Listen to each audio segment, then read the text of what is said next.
Hello, welcome to the update. I'm Susie Thompson.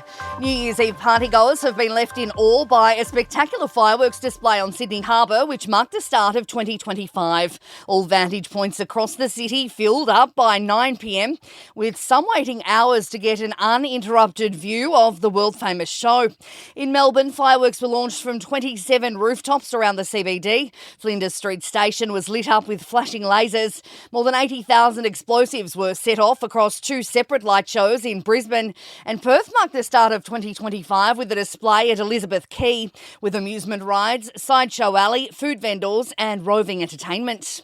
In the UK, Edinburgh's famous New Year's Eve celebrations have been cancelled due to bad weather. Hogmanay draws tens of thousands of people to the city's streets to take in live music and fireworks.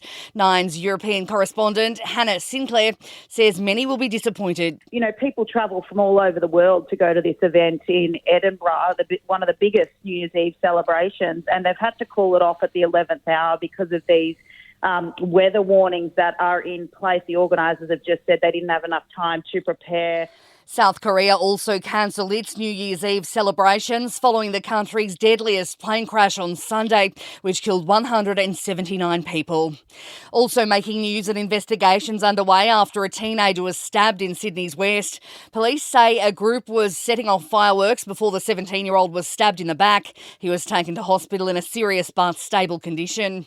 An Australian man has drowned at a beach in Bali while on his honeymoon. The 32-year-old was swimming with his new bride off the island's west coast when he was swept out to sea.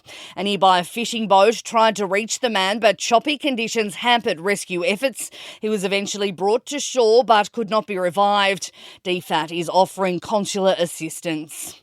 A leading political analyst is predicting a hung federal parliament in 2025. Australians go to the polls at some point before May 17, with the Albanese government searching for a second term in power. Political scientist Dr. Paul Williams says it won't be easy. I'm pretty certain the Albanese government's going to slip the majority in a minority status. A lot of people sort of suspect that, Peter Dutton might just get to minority government himself, but they've got to make up 21 seats to get majority government, and I just don't think they're going to do that. Sport and entertainment are next. In sport, Nick Kyrgios has lost his first-round match at the Brisbane International in 3 tie-break sets. The tournament marks the return to professional tennis of the Aussie ace, who's had an injury layoff of almost 2 years. Giovanni Pesci-Pericard advanced to the second round. LeBron James has hit a major milestone, the NBA's all-time leading scorer, turning 40. Son and teammate Bronny leading celebrations. And in the NBL, Southeast Melbourne has defeated the Illawarra Hawks by 5 points. Earlier, the New Zealand Breakers scored a win over the Cairns Taipans. In entertainment news, Robbie Williams was the headline act for the Sydney fireworks last night, performing right up to the iconic fireworks display on the harbour.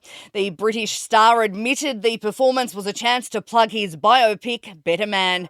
And that is the latest from the Nova podcast team. We'll see you later on for another update. I'm Susie Thompson.